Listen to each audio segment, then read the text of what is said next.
नमस्कार, मैं हूं अभिषेक त्यागी। एक बड़ी पुरानी लाइन है और आपने सुनी होगी कि दिल्ली है दिल वालों की, मुंबई पैसे वालों की।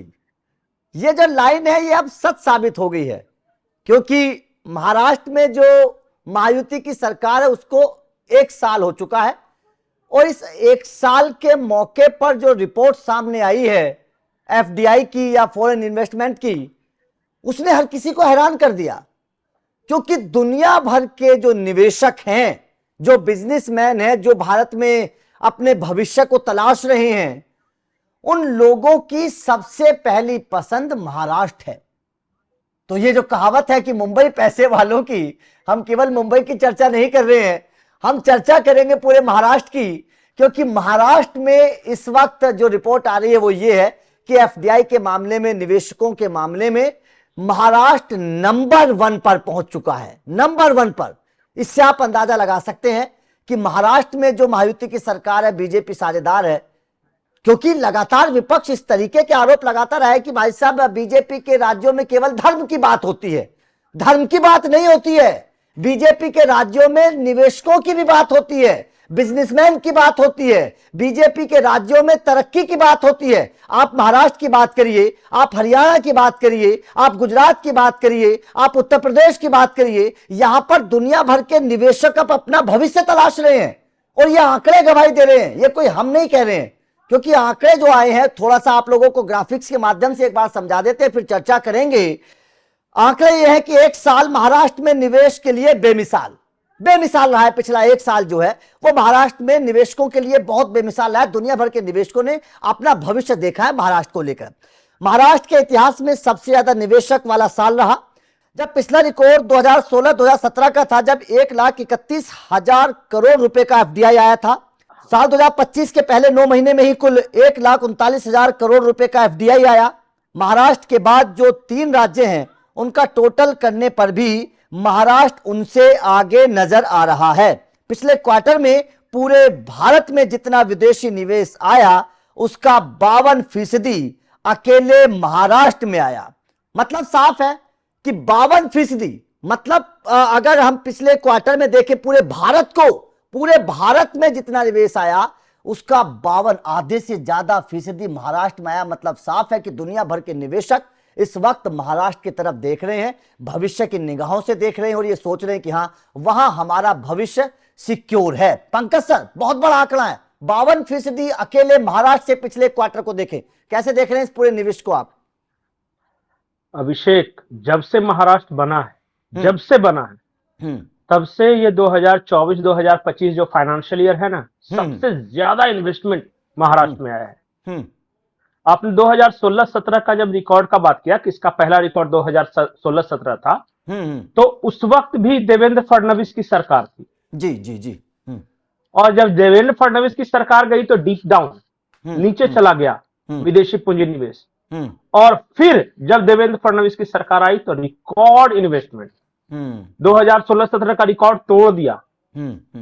जो 1.31 लाख करोड़ था, अब 1.39 करोड़ सिर्फ पहले 9 महीने में है। अभी आखिरी क्वार्टर का आना है, अभी तो और बढ़ेगा ये जी। तो ये पता चलता है कि कितना भरोसा है। और मैं आपको इंटरेस्टिंग कुछ आंकड़े बताता हूं जो बहुत इंटरेस्टिंग है जी। महाराष्ट्र में लोगों का रोजगार 70% तक बढ़ गया। 70%। बिल्कुल। इससे पहले वाला जो साल था ना, जितना रोजगार मिला था, जब फडणवीस की सरकार आई तो लोगों को रोजगार मिला। आप विदेशी निवेश की बात करें, घरेलू निवेश जो यहां के बिजनेसमैन करते हैं ना, वो पिछले साल के मुकाबले 31% बढ़ा है। मतलब पैसे झमाझम बरस रहे हैं महाराष्ट्र सरकार पे। और ये इसलिए हुआ क्योंकि इन्होंने एक पॉलिसी बनाई, इंडस्ट्रियल पॉलिसी बनाई, इन्होंने स्टेबिलिटी की बात की, बिजनेस फ्रेंडली इन्वायरमेंट दिया। आज आप किसी निवेशक से पूछ लीजिए, वो बोलेगा कि सबसे बेहतर पूरे भारत में महाराष्ट्र इन्वेस्टमेंट डेस्टिनेशन। हम बात करते हैं ना कि हमने ही आपके साथ ही चर्चा की थी कि डी इंडस्ट्रियलाइजेशन हो रहा है बंगाल का, यानी बंगाल से जो इंडस्ट्रियलिस्ट है वो छोड़कर भाग रहे हैं और यहां डी नहीं री इन्वेस्टमेंट हो रहा है। जो कहीं भी भारत से छोड़कर भाग रहे हैं वो महाराष्ट्र में लगा है। और आपको हैरानी होगी कि दुनिया का मैं कह रहा हूं सबसे बड़ा डिफेंस इन्वेस्टमेंट जो है वो अडानी ने किया है, महाराष्ट्र में किया। बिल्कुल बिल्कुल बिल्कुल। हाँ, सुनने में ये चीजें बड़ी आसान लग जाती है कि चलो कर लिया महाराष्ट्र में, लेकिन कभी ये सोचा है कि कितना मेहनत लगता है 1.3 लाख करोड़ रुपया लाने में अपने राज्य में? बिल्कुल सही बात ये कंपटीशन है। और ये कंपटीशन किसके बीच है? जो आगे बढ़ना चाहते हैं। जैसे आपने बताया ना कि 3 जो महाराष्ट्र से पीछे राज्य हैं वो हैं कर्नाटक, गुजरात और दिल्ली और तमिलनाडु। ये 4, हाँ ये 4 राज्य हैं। हरियाणा, गुजरात हाँ। अब ये चारों का जो सम टोटल कीजिएगा ना कि जितना इनके यहाँ इन्वेस्टमेंट है उससे ज्यादा तो अकेले महाराष्ट्र में आ गया। ये है देवा भाव का करिश्मा। और इसके लिए बहुत होमवर्क करना पड़ता है। जब गुजरात के मुख्यमंत्री थे नरेंद्र मोदी, तो एक बार गुजरात नंबर 1 हुआ था और बड़ा नाम हुआ था। एक बार जब नरेंद्र मोदी गुजरात के मुख्यमंत्री थे तो टाटा का जो नैनो प्लांट था वो आ गया था सानंद में, नंदीग्राम से हटके, बड़ा नाम हुआ था। और यहां उस तरह के कई करिश्मा किए हैं देवेंद्र फडणवीस ने। और निवेश की बात करें तो आज महाराष्ट्र का, हमने बिहार में अभी देखा था, एनडीए ने पॉलिसी बनाया था 1 डिस्ट्रिक्ट 1 फैक्ट्री। महाराष्ट्र में ऑलरेडी है और फुली फंक्शनल है वो। पंकज सर, फुली फंक्शनल है। यहां पर क्या ना, ये चीजें भी समझनी बेहद जरूरी हैं, क्योंकि आपने गुजरात का जिक्र किया। मुझे याद है जब साल 2014 का चुनाव आया था, बड़ी चर्चा हुई थी कि गुजरात मॉडल हाँ। तरक्की की मतलब तारीफ की थी। गुजरात की बात आपने की, हरियाणा इस टॉप 5 में शामिल है, महाराष्ट्र है, उत्तर प्रदेश लगातार प्रगति पर है, वो भी इस लिस्ट में आने वाले कुछ सालों में शामिल हो जाएगा। और इन तमाम राज्यों में बीजेपी की सरकार है।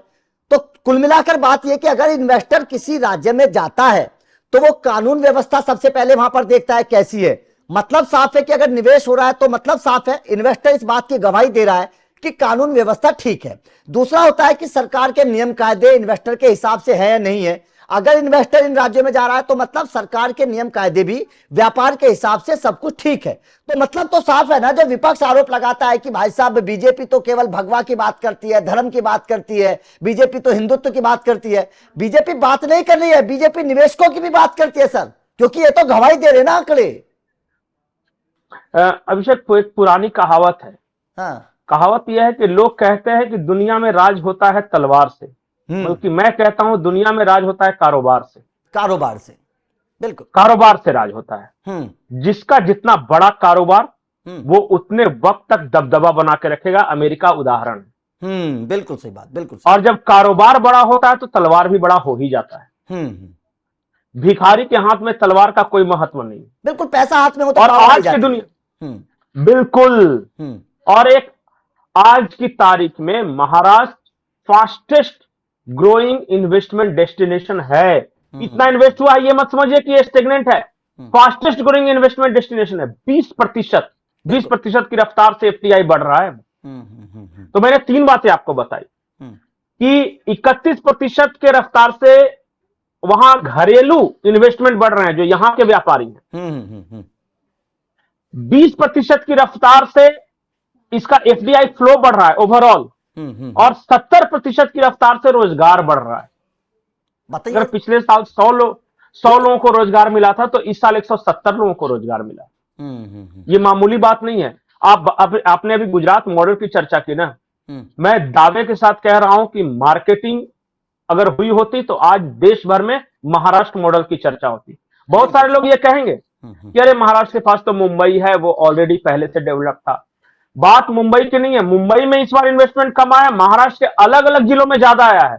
इसका मतलब इंक्लूसिव ग्रोथ है वहां पे।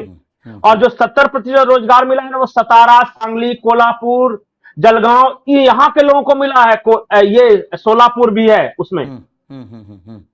आपको शायद पता नहीं होगा कि पिछले एक साल में आश्चर्यजनक लगेगा आपको सुन के, 1 साल में महाराष्ट्र के हर गांव का रोड या तो रिपेयर हुआ है या वहां पे रोड कनेक्टिविटी हुई है। जहां नहीं था वहां हुई है, और जहां ऑलरेडी था उसको रिपेयर हुआ है। ये ग्रामीण अर्थव्यवस्था है। आपको शायद पता नहीं होगा कि महाराष्ट्र का एग्री प्रोडक्ट्स सबसे ज्यादा एक्सपोर्ट हो रहा है, सबसे ज्यादा एक्सपोर्ट हो रहा है।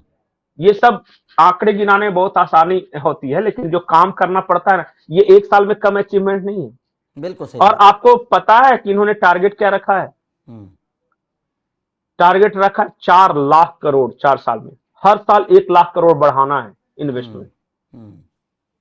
जब 2029 के लोकसभा चुनाव होंगे, या जब फडणवीस सरकार जब ये अपना टर्म कंप्लीट करेगी, तो Maharashtra, Britain, France, Australia, Italy से ज्यादा इन्वेस्टमेंट सिर्फ एक राज्य में हमारे यहां आएगा। कभी सोच कर देखिए इस बात को। बिल्कुल सही बात है सर। और ये देवा भाव का करिश्मा है, और कोई नहीं ये कर सकता, कोई नहीं कर सकता। बहुत सारे लोग सिर्फ पॉलिटिकल एंगल से इसको देखते हैं, मैं तो ये देखता हूं कि महाराष्ट्र की खुशहाली से। नहीं सर, अच्छा एक बात बताइए, एक बात बताइए, क्यों डीप डाउन हुआ? जब उद्धव ठाकरे की सरकार रही तो उस वक्त इन्वेस्टमेंट कम क्यों हुआ, और इनके आने से ही बढ़ क्यों जाता है? क्योंकि विदेशी निवेशकों को भी विश्वास है कि यही आदमी है जो महाराष्ट्र को स्टेबिलिटी दे सकता है। बिल्कुल सही बात है, इसको पॉलिटिकल और दूसरे देखना ना, ये तो आंकड़े गवाही दे रहे हैं। नहीं आंकड़े आप बताइए ना, कि जो विदेशी जो कांग्रेस शासित राज्य हैं, आज तेलंगाना कह रहा है कि मेरे पास सैलरी देने को पैसे नहीं, कर्नाटक ये कह रहा है कि मेरे पास पैसे ही कमी है, जो हिमाचल प्रदेश है वो कह रहा है कि सैलरी देने के पैसे नहीं। आखिर आप कंगाल क्यों है, दूसरे मालामाल क्यों है? नीति, पॉलिसी, नियत बताइए। आज कांग्रेस का कौन सा 3 राज्य है ना, कांग्रेस के तीनों में से कोई एक दावा कर दे कि उसका फाइनेंशियल स्थिति अच्छा है।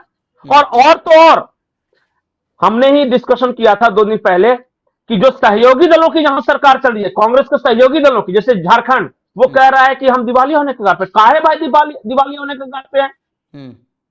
आपके पास पैसे कम क्यों पड़ जाते हैं और उनके पास पैसे आ क्यों जाते हैं? कारण क्या है? क्योंकि आपकी नीयत नहीं है काम करने की। बिल्कुल सही बात, बिल्कुल सही बात। आप politics, divide and rule, caste, religion, language, लटर पटर, इस सब जाते हैं, और वो आदमी बिना थके हुए, बिना रुके हुए लगातार काम कर रहा है। और टीम वर्क, ऊपर बोलते हैं कि दिल्ली में नरेंद्र और महाराष्ट्र में देवेंद्र, मैजिक है, मैजिक। बिल्कुल बिल्कुल बिल्कुल बिल्कुल। और ये मैजिक काम कर रहा है। दिल्ली में मोदी, यूपी में योगी, मैजिक है, ये मैजिक काम कर रहा है। बिल्कुल सर, मैजिक। अगर आपको अमीर बनना है, एक वक्त था ना उत्तर प्रदेश, मैं एक लाइन में कहता हूं, एक वक्त था ना उत्तर प्रदेश का, कोई देखता था? कोई देखता भी नहीं था उत्तर प्रदेश की तरफ को। अब कहां पहुंच गया उत्तर प्रदेश? देखिए ना, यही उत्तर प्रदेश बीमारू राज्य था, बीमारू राज्य। हाँ। बिहार के साथ, बिहार, उत्तर प्रदेश, ये सब बीमारू राज्य। आज बीमारू राज्य से टॉप 3 इन्वेस्टमेंट डेस्टिनेशन कैसे हो गया? क्या बदला? 1 डिस्ट्रिक्ट 1 माफिया से 1 डिस्ट्रिक्ट 1 प्रोडक्ट, सिर्फ इतना बदला है। आज सबसे तेज इंफ्रास्ट्रक्चर का विकास हो, सबसे तेज इन्वेस्टमेंट हो, सबसे किसी भी मामले में देखिए, आज देख लीजिए महाराष्ट्र और यूपी को।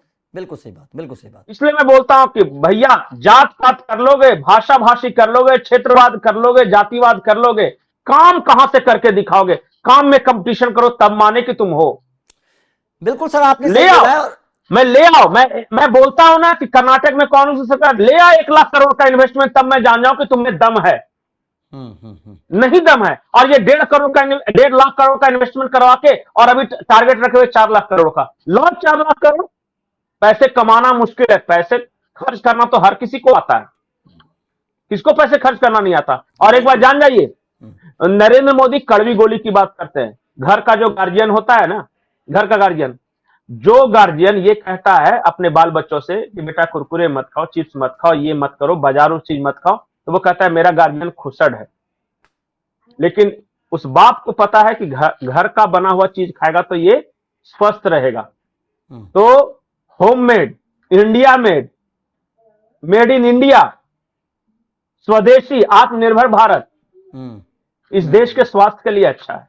बिल्कुल सर, आपने सही बोला। जिस दिन ये बात समझ में आ गई ना लोगों को, उस दिन समझ में आ जाएगा कि एक पैशन के साथ काम कर रहा है और एक सिर्फ खानदानी राजनीति बचा रहा है। बस इतना ही फर्क है, एक लाइन का फर्क। बिल्कुल सर, आपने सही बोला है। और देखिए, ये छाप इसलिए भी साफ तौर पर दिखाई दे रही है और संकेत साफ है कि किसी भी बिजनेसमैन को बुलाने के लिए सबसे पहले आपको माहौल बनाना पड़ता है। आपको केवल बातें नहीं करनी होती हैं, आपको माहौल बनाना पड़ता है। वो माहौल महाराष्ट्र सरकार दे रही है बिजनेसमैनों को, तभी बिजनेसमैन वहां पर जा रहे हैं। ये हवा हवाई बात नहीं है, आंकड़े गवाही दे रहे हैं। आप किसी भी क्षेत्र को उठाकर देख लीजिए महाराष्ट्र के, वो आज खुशहाल आपको नजर आ रहा है। ये तभी तो नजर आ रहा है जब महाराष्ट्र सरकार ने वो माहौल वहां पर दिया है। ये कोई बात बनाने वाली बात नहीं है, ये केवल हवा हवाई बात नहीं है, जमीन पर उतरकर महाराष्ट्र सरकार ने वहां पर। और मैं अभिषेक, मैं दावे के साथ कह सकता हूं, मैं दावे के साथ कह सकता हूं कि अगले 5 साल में महाराष्ट्र का हर नागरिक के जेब में इतना पैसा होगा जो कि देश में किसी के पास नहीं होगा। बिल्कुल सर, कभी वैसे भी सोच के वहां पर देखिएगा बोला इस ही बात। जाता है ना, हर आदमी क्यों जाता है, सोचता है कि हम मुंबई जाकर नौकरी करेंगे। माहौल ऐसा है ना सर, माहौल ऐसा है। इसी तरीके के तो लोग सपने देखते हैं, क्योंकि वहां का माहौल उस तरीके का, इंफ्रास्ट्रक्चर उस तरीके का। लोग खुश होते हैं मुंबई जाने के लिए। क्यों देखते हैं सपने? इसलिए देखते हैं ना, क्योंकि माहौल ऐसा है वहां। तो यही सबसे बड़ी वजह है। खैर, महाराष्ट्र इस वक्त नंबर 1 पर पहुंच चुका है, और जो टारगेट उनका है आने वाले 4 सालों के लिए, वो भी जाहिर तौर पर बहुत बड़ा। और अगर ये टारगेट पूरा होता है तो ये अपने आप में एक बहुत बड़ा रिकॉर्ड होगा इन्वेस्टमेंट के तौर पर। आपका महाराष्ट्र सरकार के इस कारनामे पर, इस निवेश के रिकॉर्ड पर क्या कहना है? कमेंट करके अपनी राय जरूर दीजिएगा।